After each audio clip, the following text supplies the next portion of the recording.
Y luego el tratamiento, muy importante. Si algo deben priorizar de tratamiento es en el tema de hipertensión, porque es muy preguntado.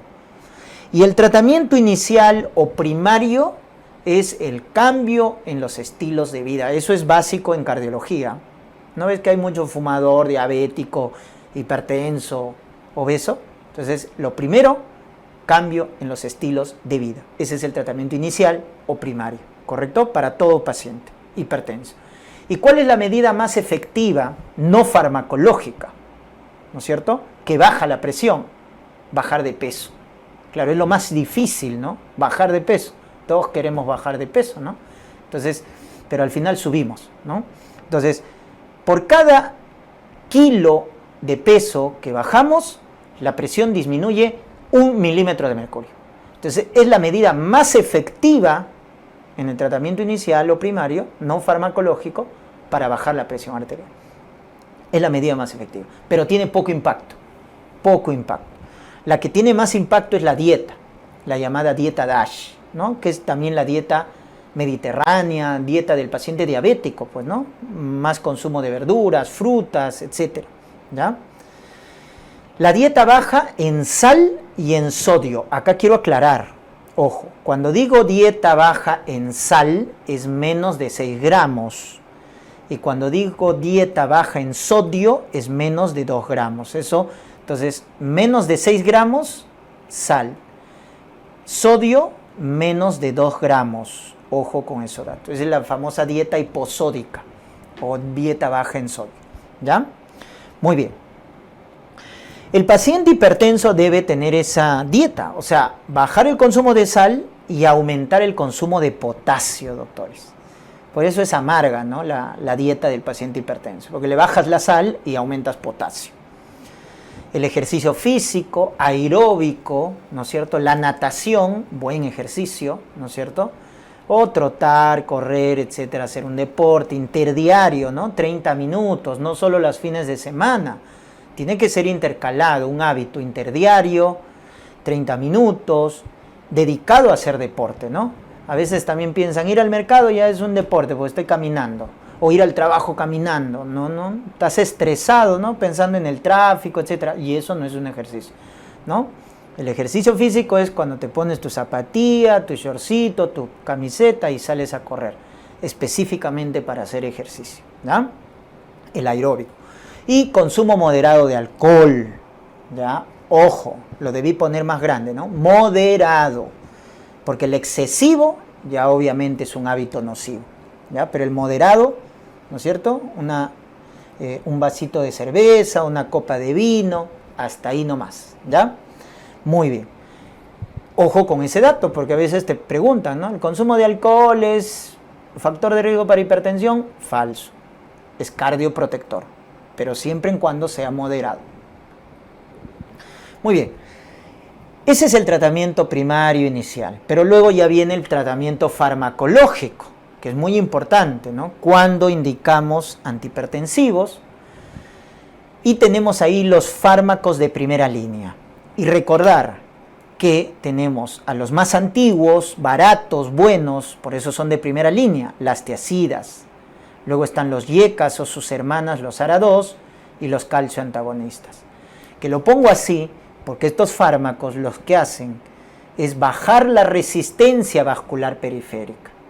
Acuérdate que presión es gasto por resistencia. Y el gasto cardíaco se mide, recuerden, ¿ya? Entonces es resistencia vascular por gasto cardíaco. Y el gasto cardíaco es volumen sistólico por frecuencia cardíaca, ¿verdad? Estos 3 factores determinan la presión arterial. Entonces, acuérdate, por farmacología, que los yecas, los ARA2, los cardioantagonistas bajan la presión arterial porque bajan la resistencia vascular, ya que son vasodilatadores. Entonces, te bajan la resistencia. En el caso de las tiazidas, su mecanismo para bajar la presión a corto plazo es bajar la volemia, porque son diuréticos. Pero a largo plazo, y es lo más importante, es bajar la resistencia. El que sabe farmacología responde de esa manera. Cuando le pregunto cómo las tiazidas bajan la presión arterial. Ah, doctor, a corto plazo porque bajan la volemia, porque es diurético. Pero el mecanismo más importante de las tiazidas para bajar la presión es bajar la resistencia, que es su efecto a largo plazo. ¿Ya? Mucho cuidado con eso. Doctor, y en el caso de los beta block, los beta block bajan la presión porque bajan la frecuencia cardíaca. Entonces tienen ahí los mecanismos por los cuales estos fármacos de primera línea bajan la presión arterial. Tienen que entenderlo también de esa manera, porque les pueden preguntar.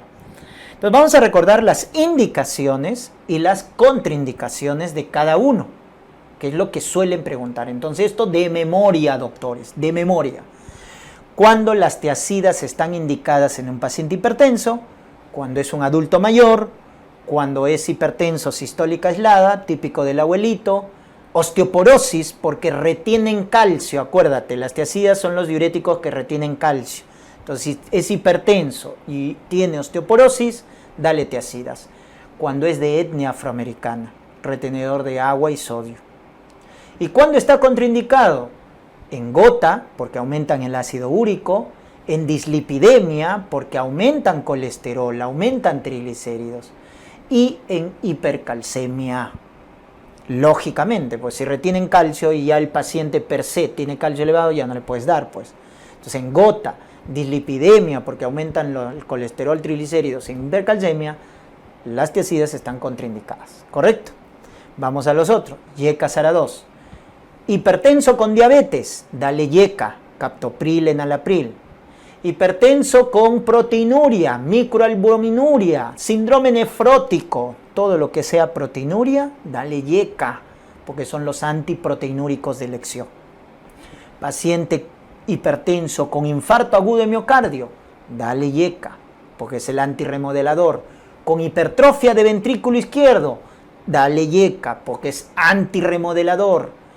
Falla cardíaca, dale YECA, porque baja la mortalidad en el paciente con falla cardíaca. ¿Se dan cuenta? Y en el paciente con enfermedad renal crónica.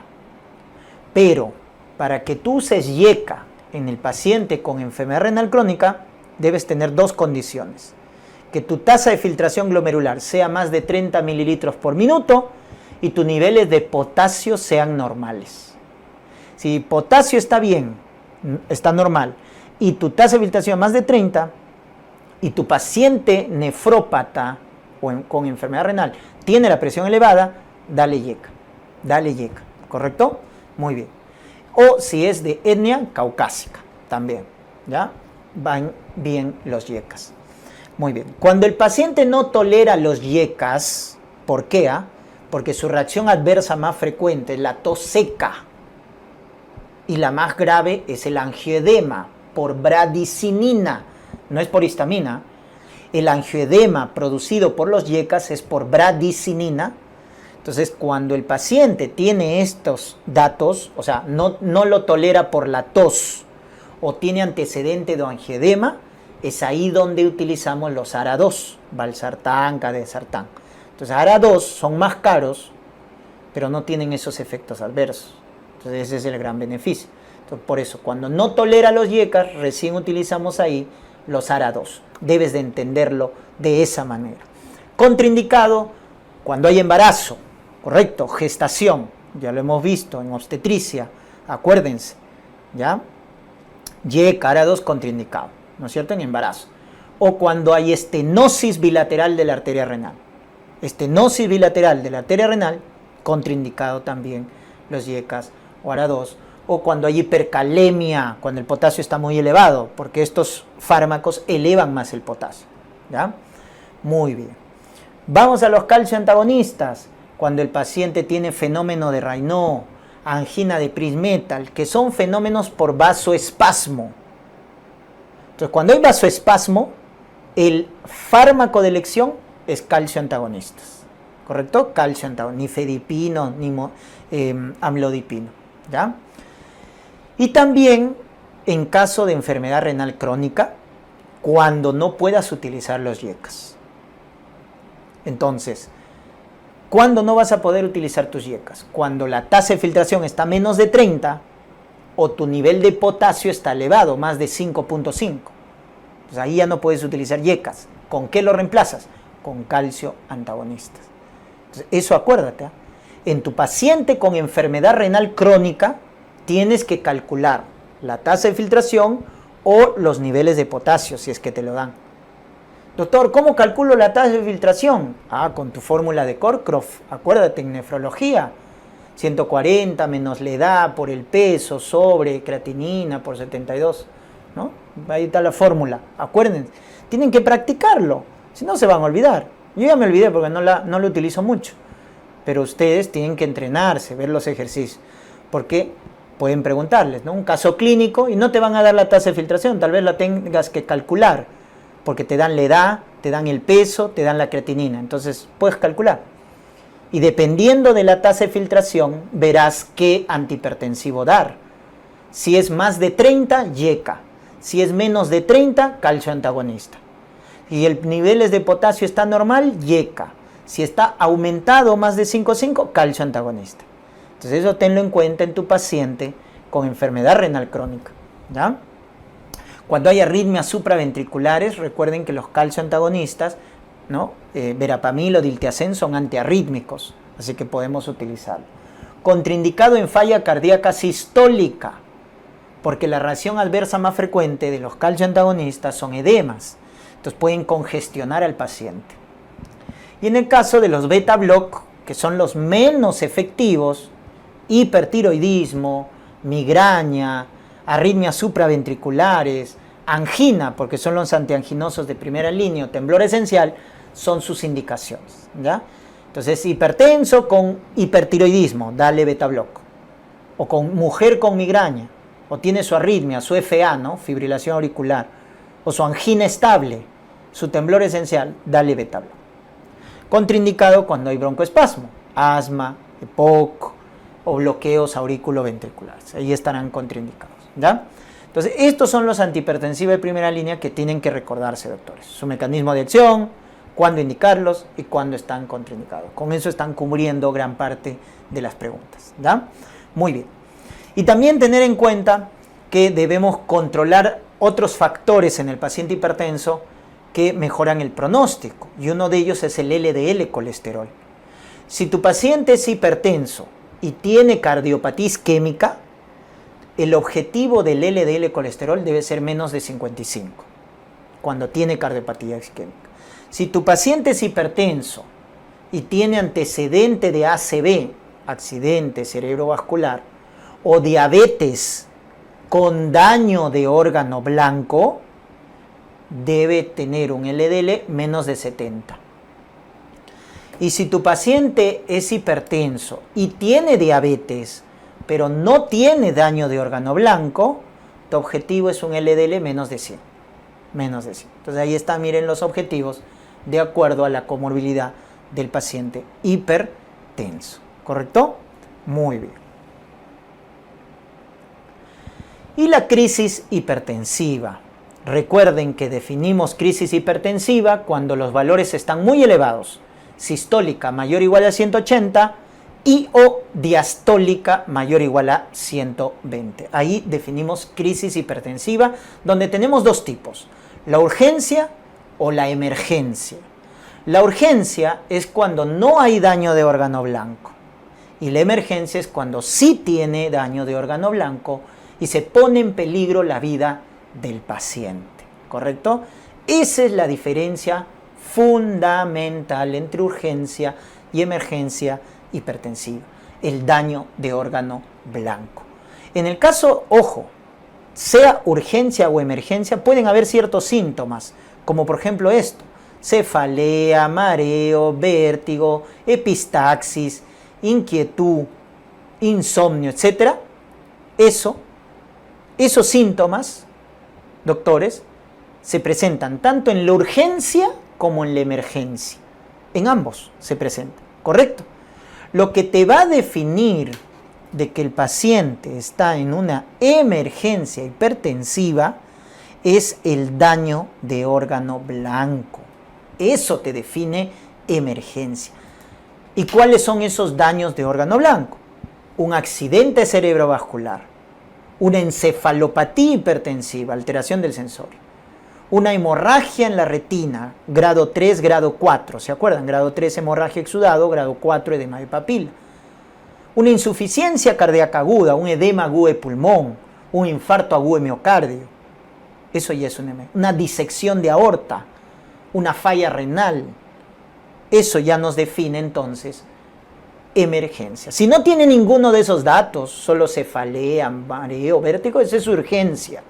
¿Correcto? Urgencia. Cuando veas daño de órgano blanco, ahí es emergencia. Y ya hemos descrito cuáles son los daños de órgano blanco. Si no ves nada de eso, solo los síntomas que hemos mencionado, cefalea, vértigo, eso es una urgencia. Entonces, una vez que has hecho el diagnóstico correcto, el tratamiento van a ser también el correcto. En una urgencia tenemos 24 horas para bajar la presión, utilizamos la vía oral y utilizamos el YECA de acción más rápido, captopril por vía oral en una urgencia. O mantenemos la medicación. Muchos pacientes que hacen urgencia hipertensiva es porque han dejado de tomar sus antihipertensivos. En el caso de la emergencia, doctores, no.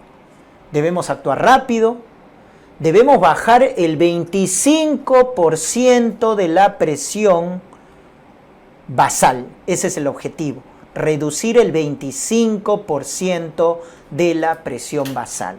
Utilizamos la vía parenteral y utilizamos los más potentes. Por ejemplo, si es un cuadro isquémico coronario, un SICA, un síndrome coronario agudo, nitroglicerina. Si es un edema agudo de pulmón hipertensivo, o sea, un edema agudo de pulmón con presión arterial alta, nitroglicerina. Entonces, la nitroglicerina, en los casos de síndrome coronario agudo, de edema agudo de pulmón hipertensivo, es de elección. La furosemida, en casos de edema agudo de pulmón normotensivo, o sea, cuando la presión está normal, pero tiene edema agudo de pulmón, furosemida. O cuando hay la crisis del feocromocitoma. En la crisis hipertensiva del feocromocitoma, doctores, utilizamos antagonistas alfa 1 y alfa 2, donde está fentolamina, fenoxibenzamina. Son los de elección en crisis hipertensiva del feocromocitoma. Labetalol, utilizado en accidente cerebrovascular, utilizado en disección de aorta, que son los dos cuadros, ojo, ACV y disección de aorta, son las excepciones en las cuales no se reduce el 25% de la presión basal. ¿Ya? Esa es la excepción. O sea, en todas las demás formas de daño de órgano blanco, se debe bajar el 25% de la presión basal en una emergencia hipertensiva, excepto en el ACV y en la disección de aorta. Excepto esos dos. Ahí no se baja así, de golpe. En el caso de la disección de aorta, tienes que bajarlo a niveles normales, una presión sistólica menos de 100 milímetros de mercurio. Miren, ahí es diferente. Y en ACV no puedes bajar mucho la presión. Va a depender si va a recibir terapia de reperfusión. ¿Ya? Entonces son las excepciones. En todos los demás sí se debe bajar 25% de la presión basal. Entonces el labetalol se utiliza en disección de aorta, en ACV, acuérdense. En preeclampsia severa, acuérdense. Preeclampsia con criterios de severidad. Clave azul. Tu labetalol. Y el antihipertensivo más potente es el nitroprusiato, que debes pensarlo cuando hay casos refractarios. Por ejemplo, un edema agudo de pulmón hipertensivo que le has dado nitroglicerina y no calma. Nitroprusiato. Una disección de aorta donde has dado labetalol y no baja la presión. Nitroprusiato. Entonces, en casos refractarios de edema agudo de pulmón hipertensivo, de disección de aorta, nitroprusiato, que es el antihipertensivo más potente, porque es un vasodilatador arterial y venoso. ¿ya? Es potente. Es el más potente de los antihipertensivos.